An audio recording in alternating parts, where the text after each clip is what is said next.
Hey, hi, how you doing? This is the Gamertron. Welcome back to the Gamertron show, and I have on the show today a very special guest. Look at this, guys. There's someone else besides me actually talking on the show. So, who is this again? Oh, this is GrindHead Jim. I've got my own channel, GrindHead Jim Streams, and I tend to give my opinion a bit of a loudmouth. So I guess you figured it would be a good idea to have a counterpoint to your points and maybe some agreements. I don't know. We haven't had this discussion yet, so this is very exciting for me. Very exciting. So, if Janzer's watching, which I know Janzer's watching, yes, I am totally ripping you off. Moving on. So, Jim, I just screwed myself there. Now he'll be like, "Oh, come on, man," you know, then I'll stalk you for a couple weeks. Yeah, okay, I'm looking forward to that. So, one thing we talked about, well, kind of messaged back and forth towards each other, is things that go on around gaming. You and I are really big into the gaming industry and the community, and we talk about a lot of stuff that goes on my channel, on your channel, a lot of different videos on a lot of different subjects. But an overarching theme over a lot of these subjects is just the sheer negativity and the buildup of negativity that the gaming community has overall over, well, everything that has to do with gaming. And as much as I try to avoid it on my channel and talk about the positive, the negative still just seeps through, and I have to talk about some negative stuff every once in a while, and even break into some rants. I hate doing rant videos, but I gotta do rant videos because bullcrap's going on, and I have to talk about it. And I Right. have a strong feeling you know exactly what I'm talking about. Oh, a little bit. I mean, when we talk about gaming in general, I mean, the internet as a whole tends to have a lot of trolls in it, and I'm not when I talk about negativity, that's not really what I'm talking about here. I'm talking about earnest, sincere people that, through no malicious intent, seem to focus on negativity when it comes to the gaming community as a whole. Like when a game comes out, they say, "Okay, I won't play that game because I don't play that type of game, but therefore that game sucks." Or with Battlefront, and we'll use this as a short version of the example. I'm sure we'll get into it later, but this Battlefront looks amazing, is 10 times bigger than the original. But because it doesn't have as many maps as the second one in the series, it's over 10 years old that we've been clamoring for a new one. I'm going to boycott it, and this is stupid. I won't play it. Like that whole thing. It's like, well, wait a minute. You're getting a game which arguably will be better than the original. Maybe it doesn't have as expansive amount of maps. That doesn't mean the game's going to suck. You haven't even played it The yet. game's How not do you even know? out yet. How do you Like, know? I'm cautiously optimistic about the game. I'm not going to pre-order it. I'm going to wait for reviews, but I'm not saying right off the bat, "Oh, this sucks." Like, the game hasn't come out yet. I haven't seen it. And I think ultimately a lot of it comes down to this is, it's kind of like Harvey Dent said in Dark Knight Returns. You either die the hero or live long enough to become the villain. And I think that that's what we're seeing with the internet, is that the internet has gone on so far that for a lot of times gaming marketing, the hype machine that we always talk about, has gone on so long, has done well with positive marketing. Now it's come back full circle to where the negative side of hype has now come to the forefront. And that's the era that we're in now. And I think it really comes down to this idea that every game that comes along, for some reason, people on the internet seem to think that every game should appeal to them. I look at, for example, a lot of the 2K games or sports games. I don't play them. And for those that play them, if they're done right, I will trust their opinion because I'm not an expert. I don't think those games suck. They're probably great representations of those types of gameplay. That being said, I have no right to say they'll suck if I'm not going to like that game. I see that an awful lot. Like using Destiny. A lot of people said, "Well, Destiny sucks because it's a shooter." Well, then do you play the regular style MMO that you do like, or a MOBA that you do like? This game isn't for the hardcore MOBA or MMO fan. Just like NBA isn't for somebody who likes a first-person shooter or an RPG. They're just not for those people. Not every game that comes out needs to be on your fucking shelf. Exactly. Every new release of a game, I find a majority of people people just buy without like actually looking at what they're buying. Like, ooh, what's the next big AAA game? Let's buy it. Let's buy it. Let's buy it. Especially when it comes to Call of Duty. I find it so silly that people buy Call of Duty. I call it Doodly for a second there. They buy COD every Hmm. year, annually, without reading reviews, without looking up if this Call of Duty is going to be for them. Because so many people are angry at the new Call of Duties like Ghost and Advanced Warfare because it doesn't play like the other Call of Duties that came before it. Well, no, duh, it's a sequel. It's a new game, and no one forced you to buy the game. Yes, Call of Duty's like the game everybody plays, but not everybody needs to play it. Like you don't have to buy it day one, and that's a point I try to make on my channel. Don't fall for the hype. It's a lie. Hype is a lie. It builds up something to be bigger than it is, and when it comes out, no matter how good something is, you're going to be disappointed by it. I think honestly, the thing that people need to start doing, and I'm not trying to tell people what to do, mind you. That being said, I think the important thing is you go for the official reveals, you read the actual interviews, you try to avoid conjecture and speculation from the Reddits and the journalists of the world, and you take it, kind of in this as much in a vacuum as you can and decide based on the available information, understanding they're trying to sell you something and reading between the lines whether or not it's right for you. If you want to pre-order it, that's a risk that it's your right to take. There are plenty of games that I don't feel any issue pre-ordering, but I feel there are others that have been, riskier to do so and have been proven right. Evolve being an example of that. Also, certainly the original version of Grand Theft Auto 5 because I knew it was coming to PS4 and PC. You have to learn to kind of take things with a grain of salt and make up your own mind. But that also brings up another interesting point that your opinion, right, that's your opinion. It isn't there to be superior or inferior to someone else's opinion. It's an Everyone opinion. right, exactly. And I think that somewhere along the lines in the last 10 or so years, people have that line between fact and opinion and a debate, all those things have blurred into this one kind of musky, smelly, sweaty ball sack of hatred that really upsets me. Not If every I may conversation. interject Yeah, here, sorry to absolutely. interrupt us. No, sure. The thing is that kids nowadays, because most of the people angry nowadays are teens. They're teens about my age or younger that are getting all up in arms over this stuff, and even, God forbid, some 20-year-olds, and even God forbid that even more, 30-year-olds who don't understand or who have forgotten the difference between objectivity and subjectivity. And a big problem with that, I know I'm going kind of way off topic here, but it's not being taught in schools. People aren't Right. being taught the difference anymore between subjectivity and objectivity. This is something that should be taught in English class, for goodness sakes, and it isn't. Instead, we're reading good old classic books. There's nothing wrong with that, but this is a basic, fundamental social thing, that subjectivity, objectivity, fact, opinion. Just They're and separated, and they should be. But for some reason, especially when we're talking about things that people are passionate about, that does not appear to be removed. Like you don't have like example, the opening of this discussion, I talked about a sports game and why it doesn't appeal to me personally.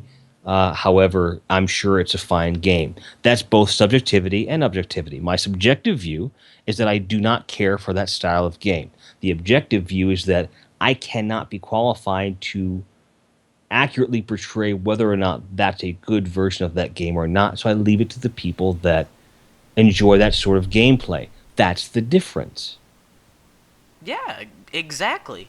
It's exactly that. Just I don't know why people just don't see this and see this or talk about it or think this. It just like I said, it's not being taught in schools. That's a simple thing that should be taught in schools because kids nowadays can't tell the difference between an opinion and a fact. Like It's my opinion that Evolve is an awesome video game. I personally love Evolve. I know people all over the internet shit on it, but I pre-ordered Evolve because I knew what I was getting into, and in my opinion, it's an awesome game with an awesome concept, and I love it.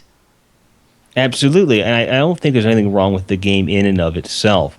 I participated in the alpha in as much as I stared at a loading screen for 4 days, and I participated in the beta in as much as I got it to work halfway through. That did not help the game at all. In a world where you have betas that are essentially Demos. they're demos with server stress tests, which people don't understand. And there's something that I'll talk to you about another time regarding that. It's a funny story about that. But ultimately, when you've got that as the perception, and that's a big thing, perception being what it is. There's this perception that it's basically a demo that you're getting ahead of time, which really that's not the case most of the time. A beta really is, especially in the case of a multiplayer game, it's a stress test so they can give you a better release. Precisely. They even say that when releasing these alphas and betas, in the description, the devs even state, they style out like they did this for Titanfall, they did this for Evolve, they did this for another game. Oh, Destiny. They did it for Destiny 2. They said in like on the website where you could download this kind of stuff, like this beta, this alpha, its purpose is to stress test our servers. How do people miss that? Gotcha. Yeah, well, they miss it like because they don't want to. Like they're entitled. Like we have bred a generation of people, that got participant trophies that were taught if you're mediocre, if you celebrate the banal, that things will just happen. There's a reason that people more than ever, I think, there's a greater separation between the creative and the people that consume. And the reason behind that is that the people that are creative are that select few that have the drive to do things, whereas the people that are content only to consume feel that they are entitled to consume anything they want, anytime they want, as much as they want. At least in Western culture. I can't really speak for Eastern culture or European culture for that matter, which I think is not as bad. But here in America, North America, more so in the United States than, say, Canada, my experience, there just seems to be this idea that if you're marketing something, you're marketing it to me no matter what it is. And if I don't agree with it, therefore that product or that thing is negated. I'm not a DC Comics guy. I'm a Marvel Comics guy. I'm not saying that DC Comics suck. I'm saying they don't appeal to me in the way that Marvel Comics do. I like certain DC Comics heroes for certain reasons. The same thing with, platformers versus shooter games. This is the way that these things are. But for whatever reason, the little things are celebrated to such a great degree that now, and I think about this in reverse. Think about this in reverse for a second. If every person that's coming up in this generation has been taught to believe that mediocre is to be celebrated, that means that in the reverse, their perception is that every product that comes out is meant to be the best in its class. And if they don't view it that way, then it fails. It's all or nothing. There's no middle ground. There's no objectivity. There's no discussion.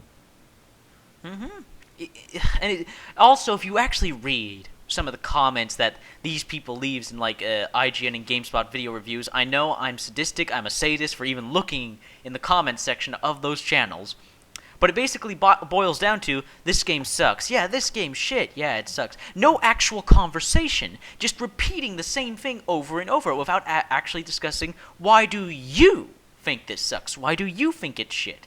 Like, nobody converses anymore, it's just blind statements. It absolutely is. It's something that, if from most of the time, in my experience, it does come from a stance of ignorance. Even people that I like and would otherwise agree with on things, sometimes they will say things that are born of ignorance. I was playing a game with some buddies online the other day, and there was some very strong misinformation that was coming out about one of the new game modes in Destiny. And I had to stop him. I said, no, that's not how it works. In the stream, it says this, this, this, and this, which they confirmed in the blog, and this is how it's going to work and everything else. I have a picture of what you're talking about not being a thing, being a thing. Here's the picture. I will send it to you. Boom. And he's like, oh. And he was fine. Like, he wasn't shitty about it. He wasn't a jerk. He was corrected. It just shows how easily misinformation or just a clear lack of information can spread on the internet. And again, because of the entitlement thing that we're talking about, people feel entitled to their opinions regardless of their level of information. I think that's the most dangerous part, and that's where the hype machine gets people. They buy into the marketing and don't bother to find the information. Exactly. And so what do you think contributes to that? Like, what do you think contributes to that laziness of research? Do you think that the marketing has gotten so good that people just don't care to look? Or do you think that it has more to do with people just having a more easily accessible voice? Like, what do you think causes this? I really think it's just the generation we live in.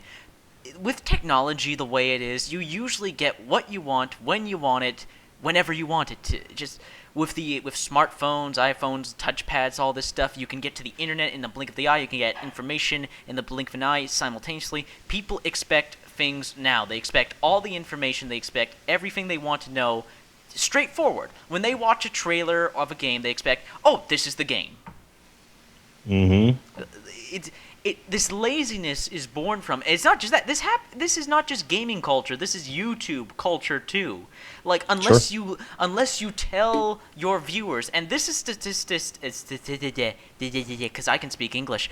This is an actual statistic. Now, I mean no offense to my viewers or my subscribers. I love you all. I truly do. But it is a statistical fact that if you do not tell viewers to leave a like on your video, they will most likely forget to leave a like on your video. Or if you don't if you don't leave a link to a video like, I made this video, you can go check out my channel to go see this video. If you don't leave a link to that specific video you mentioned, they're more than likely not going to check out your channel, and they'd rather click the link to the video. It's like, this laziness is born from how easily other things can be attained. Everybody expects everything to be easily obtained. And I think that just comes from the internet culture in general, where everything is generally easy to get. And if we're in that world, we have to, as creators, we have a responsibility to remember that. But the question then is, where do you draw the line of catering to that mentality? Do you go out of your way and say, hey, like the video and this? I try not to do that because I'm not a big fan of like whores. I've tried to find something cute and innocent way of showing. So what I did was I just took my Twitch overlay, which has my website on it and all my other things, and I put it on there. They're either going to go to the website and see there's a bunch of videos sitting there, or they're not. And my channel has grown organically. I don't go out of my way to advertise. I don't pay for advertising. I don't collaborate a lot, and I don't post my videos anywhere but something that I've created. And things I've just been lucky with a couple things along the way. I think that a lot of people that do YouTube that tend to want to kind of do the formula, so to speak. They'll gather subscribers, but then those subscribers sit there. Like, so of like the 500 and maybe 30 subscribers I have as of this recording, maybe 10% of them will watch videos based upon subject matter. And because I cover a wide array, that's a different 10% every time. And I don't know that I find a niche where I've got a bunch of subscribers that always watch everything. I've got a few. But the idea being that you're not going to be able to please everybody. So, and not just that, the viewers and the consumers of games need to realize that games aren't going to please everybody. Right. Like for instance, the new Witcher game, The Witcher 3, that game's getting hyped to hell and back. Everybody's excited for that game. Everybody's saying, oh, I'm going to get this game. I'm going to get this game. And I say, I'm not going to get this game. And everybody's asking me, why aren't you going to get this game? Why aren't you going to get this game? It just doesn't interest me. I'm sure it's going to be a good game. just doesn't interest me.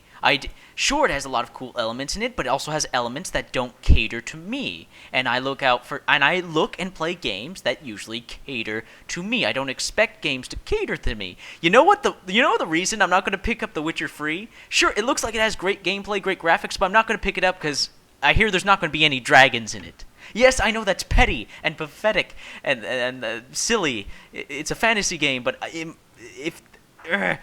I know that's silly, but I look for games that cater to me. It's a fantasy video game without a dragon in it, doesn't interest me. I know that sounds silly, but that's me. You heard it here first, folks. If you want to cater to Ryan, get him a dragon. Exactly.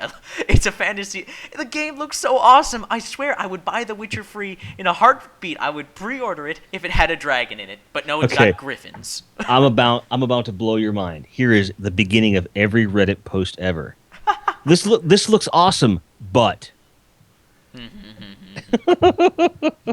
and it's just one of these things. But that's true. You have to have that understanding, that peace of mind that comes from knowing your own taste to understand. Okay, this I'm going to like. This I'm not going to like. I really, really wanted to like The Crew because I wanted a different driving game. I played it. I don't like it at all. I think it's a horribly crafted game. From a driving game perspective, I think that everything about it is cliche. I think it's poorly executed, and it's a failed execution of a really great concept, which is an open world driving game that spans an entire country. That was a really cool idea, and they just didn't deliver on what they said they were going to deliver on. And on top of that, the basic mechanics aren't that good. So I just went back to playing Need for Speed Rivals, which is an amazingly well put together game. Very simple, does the trick. It appeals to you. It's your cup of tea. The Crew wasn't your cup of tea. But exactly. Even though you may not words English, I swear to God I can speak the language. Even though you may not like The Crew, there is someone else out there who may consider The Crew to be their favorite video game of all time. For every video game out there, there is at least one person who considers it to be their favorite video game of all time. All right, here's the thing. This is an open thing. YouTube, I will buy you a beer. One person, I will buy you a beer. If you can find me something that you can prove came out before this video, something that you can show me unequivocally that person really feels that The Crew is their favorite game of all time. The person that says this statement must be of legal age to state, something on a legal piece of document. So 18 years or older, U.S. If you can find someone who actually says The Crew is their favorite video game of all time over the age of 18, irrefutable proof that it came up before I made this challenge, as of May 5th, 2015, You're actually doing this. Buy you a beer. I will buy you a beer of your choice. One beer. Not a yard, one. One beer. Not to exceed 40 ounces. Go. Oh boy, let's hope people actually take up this challenge. And people in the comments section are just going to say The Crew is their favorite video game of all time. Multiple people are going to say this just for you to buy them a beer. Oh, sure. I certainly understand that, but that just means more traffic for your channel. Oh, did I say that out loud? Oh, my goodness. I'm so horrible. Oh, no. It's not like we have to talk about reality and actually trying to make money off YouTube. Hello, fourth wall? Yes, I just broke you. There's no one else here. Yeah. But yes. But I would say that we have strayed pretty far off the original topic. But no, not entirely. This is still we're having fun. We're talking about this, sure. And we're talking about the negative, but we're putting the positive spin on it. Even if you think The Crew is shit, you personally don't like the game, but someone else out there is going to like it, and that's what people fail to understand when they say this game is horrible. This game is horrible. This is why this game is horrible. They never stop to think for a second, hey, maybe someone else besides me, let's take away the entitlement for a second and think of other people, likes this game a lot. I'll give you a really good example of this. This is probably, to me, the most succinct example of everything that's wrong with the gaming culture entitlement in one sitting, okay? And we can wrap up. Mm-hmm. The Last of Us Remastered, when it was announced, Ah. everything possibly wrong with the internet and gamers came out when that happened. Xbox gamers freaked out because, frankly, they wouldn't be able to play it. They said that they called PlayStation the port station 4 and all that sort of stuff. When in reality, they just heard so many good things about this game, they want to be able to play it. And I understand that. PlayStation 4 guys that were PlayStation 3 owners for its lifespan were like, why are you bothering? Why are you making us double dip? No one's making you double dip. No one's forcing you to buy the game. No, just don't buy it. Well, why are you taking away resources from other things? They had another team was already working on Uncharted 4. Fuck off. Here's the thing that people just did not take into account. There's two things. One, you got a game that pushed the PS3 to its absolute limits and was just absolutely enthralling. Easily for me, the most moving gaming experience I have ever had and may ever have, to be completely honest with you. That being said, it had great gameplay mechanics and continues to be one of my top 10 games of all time, which is saying a lot. I've been around since the Atari was brand new. Last of Us came out on PS3. Many PS4 owners were convertees from Xbox 360 that never bought a PS3, never had a chance to play this game. So this is an opportunity for them to play the game, first and foremost. Secondly, if you've got a game that pushed the hardware to its absolute limits, what happens when you take the kit gloves off and push it as far as the game can possibly go on a machine that can handle it? And their goal was to take the pre-rendered cutscenes from the PS3, make that the basis for the in-game engine on the PS4. And mother of fuck did they do it. Oh, yeah. They pulled it off. And once it was released, everyone forgot all about the hatred, all about the bullshit, and just played it and had a good time. Again. And it's real, but that happens a lot with a lot of games, where there's 3 to 6 months of conditioner, it's better. I like shampoo. And then the game comes out and everyone forgets about it and it's fine. So that's why I just try to avoid the nonsense as much as I can. I put my piece out there. I'm very blessed and grateful to have a channel full of people that, by and large, are reasonable people. I know it's only a matter of time before I'll get the trolls, but I can focus on the positive as much as possible in this day and age and just try to avoid the negativity. But every so often, some dickhead creeps in and says, hey, that sucks. I'm like, well, you don't know. And, I think the only way we can change it is one person at a time. The next time you see some hype for a video game, try to separate yourself from the excitement long enough to look objectively at the facts at hand. Decide whether or not the type of gameplay is something you would normally play or something that appeals to you.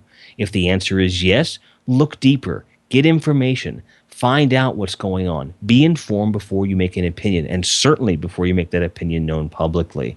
It will help if everyone does this as much as they possibly can to at least lower the quotient, or at least the ratio of positivity to negativity. And in a long enough timeline, we may see this go away because it wasn't always the case. I know. This is something...